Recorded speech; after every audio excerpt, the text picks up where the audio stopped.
에스라 1장 4절 제가 읽겠습니다. 그 남아있는 백성이 어느 곳에 머물러 살든지 그곳 사람들이 마땅히 은과 금과 그 밖의 물건과 짐승으로 도와주고 그 외에도 예루살렘에 세울 하나님의 성전을 위하여 예물을 기쁘게 드릴지니라 하였더라.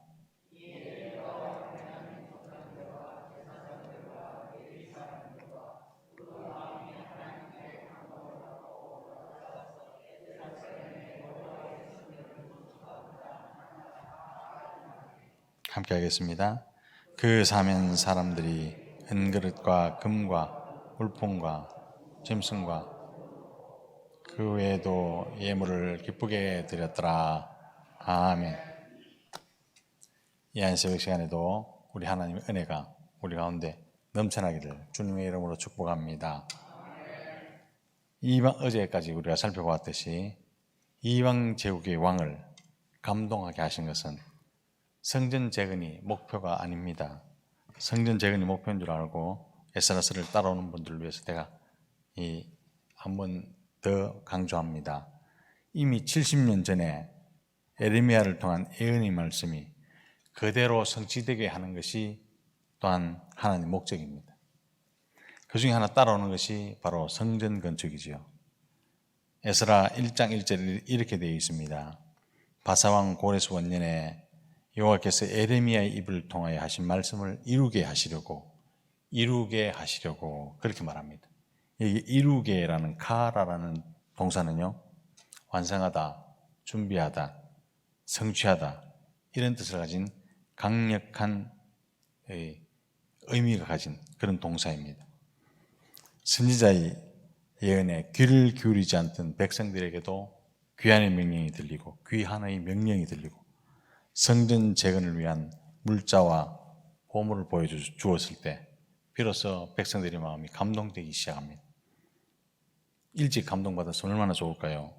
그런데 백성들은 물품을 보고 또 물자를 보고 이게 정말로 꿈에만 그리던 그 물건이구나 라는 것을 비로소 깨닫는 거죠. 그러나 성전 재건요, 하나의 꿈이었습니다. 실현 가능성이 거의 없는 그야말로 허공에 메아리치는 그런 일과 똑같았습니다. 왜냐하면 예루살렘과 바벨론은 상당히 멀잖아요. 800km 넘게 걸리죠. 그리고 유대인들은 현실적으로 돈이 없었습니다. 그런데 어디에 돈을 빼서 이 성전을 건축하겠다 말입니까? 그런 현실에서 하나님 말씀이 선포되니까 실질적으로 물질이 조금씩 모여가는 것을 우리는 체험하게 됩니다. 사랑하는 성도 여러분, 하나님 말씀 있는 곳에 물질이 있습니다. 하나님 말씀이 선포되기 시작하면 물질이 모여듭니다. 1장 4절 말씀을 보면요, 그 남아있는 백성이 어느 곳에 머물러 살든지 그곳 사람들이 마땅히 은과 금과 그 밖의 물건과 짐승으로 도와주고 그 외에도 예루살렘에 세울 하나님의 성전을 위하여 예물을 기쁘게 드릴지니라 하였더라 그렇게 말합니다. 여기에 기쁘게라는 말은 하나님의 감동으로 자발적으로 아낌없이 바치는 것을 뜻하죠. 그러나 성전 재건에 참여할 숫자 몇 명 안 됩니다. 갈 때는 숱하게 많은 사람이 잡혀갔는데 돌아올 때는 5만 명.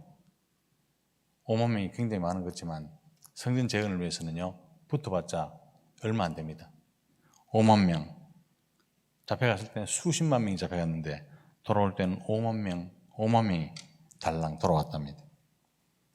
사실 바벨론에 살면서 삶의 터전을 거기에 굳힌 사람도 있었을 것이고 또한 예루살렘이 폐허가 되어서 성전을 재건하려고 정착하려면 알지 못하는 수고와 헌신이 요구되는 것도 사실이었기 때문입니다. 그럼에도 불구하고 사랑하는 성도 여러분, 유다 백성들은 감동을 받고 일어선 것입니다. 마음의 감동을 받고요, 돌아가면 고생이 뻔하잖아요. 돌아가면 무슨 일을 해야 될지 뻔한데 이제는 돌아가자.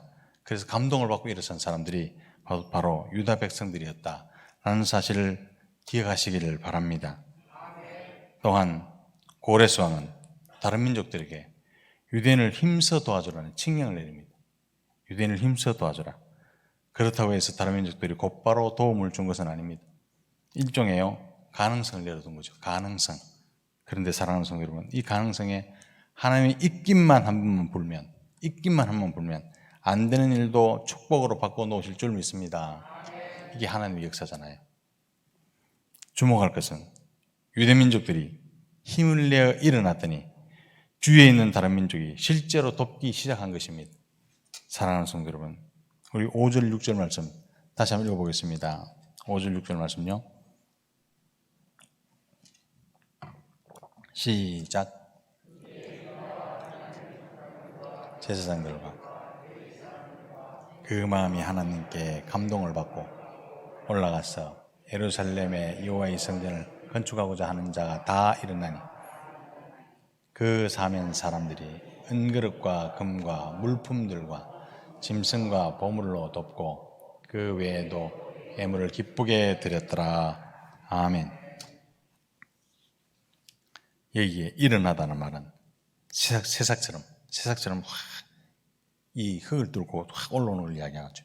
또 태양처럼 불같이 올라오는 걸 말합니다. 불같이 올라오는 그게 일어나다는 말입니다. 그와 같이 일어나서 하나님께서 원하시는 성전을 재건하기로 헌신했다 이 말입니다.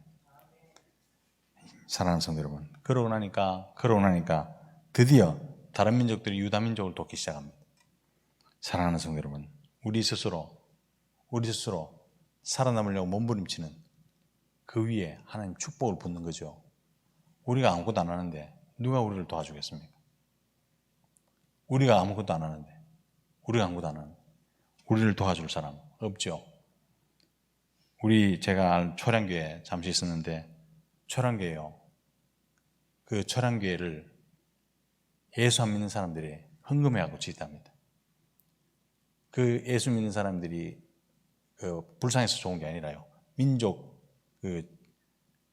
중흥의 상징이다 이래갖고 많은 초량교회 사람들이 그 초량교회를 짓답니다. 예수 안 믿는 사람들이 말입니다.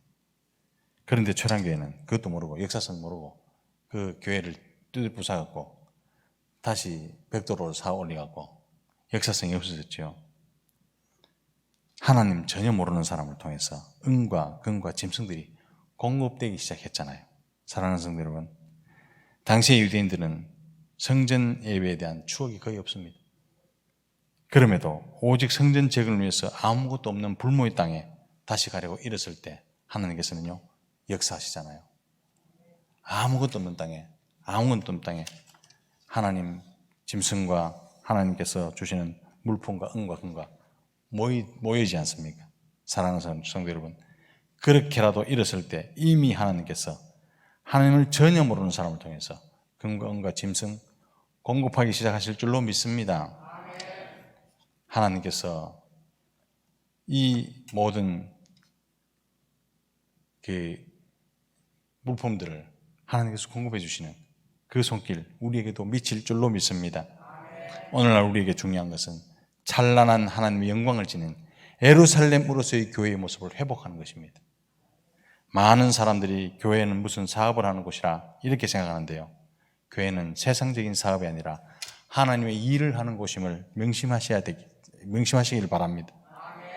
오직 이 안에는 하나님의 바른 말씀과 눈물이 있고 기도가 있고 응답이 있고 기적이 있고 치유가 있는 그런 성전이 되어야 할 줄로 믿습니다. 우리가 이 기능을 붙들고 있을 때 다른 복도요 하나님 허락해 주십니다. 그리고 성전은 결코 무너지는 일이 없을 것입니다. 백성들이 이와 같은 헌신이 고레스 왕의 마음을 더욱더 감동시킨 모양입니다. 11절 말씀에 이런 말씀이 있습니다. 금, 은, 그릇이 모두 4,500개라 사로잡힌 자를 바벨론에서 예루살렘으로 데리고 갈 때에 세스바살이 그 그릇들을 다 가지고 갔더라라는 말이 있습니다. 사랑하는 성도 여러분, 고레스 왕이 마음의 감동을 받으면요 그 그릇, 은그릇, 금그릇 모든 그릇을 창고에서 다 내줬다잖아요. 이 많은 그릇들이 빛도 보지 못한 채 영원히 사라질 뻔한 그런 그릇들이지 않습니까? 사랑하는 성도 여러분, 우리 인생이 무엇입니까? 하나님 없으면 먼지 같은 인생, 하나님 없으면 정말로 먼지 같은 그 인생, 그런 인생이 하나님 뜻을 이루어드리기 위한 헌신으로 살아간다면 그보다 더 큰 영광이 또 있겠습니까? 사랑하는 성도 여러분, 우리 인생은요, 먼지에 불과합니다. 우리 인생은 티끌에 불과합니다. 이런 인생이 하나님 영광을 위해서 헌신하고 살아간다는 이것이요, 가장 큰 영광이고 가장 큰 보람인 줄 믿습니다. 우리 인생에서 우리 인생에서 하나님 영광을 구하는 찬란한 인생이 되게 해달라고 이 한 새벽 시간에 기도하시고 그대로 이루어지시기를 주님의 이름으로 축복합니다. 한 번뿐인 인생, 한 번뿐인 인생, 죽으면 석을 주신 아껴서 뭐 하겠습니까?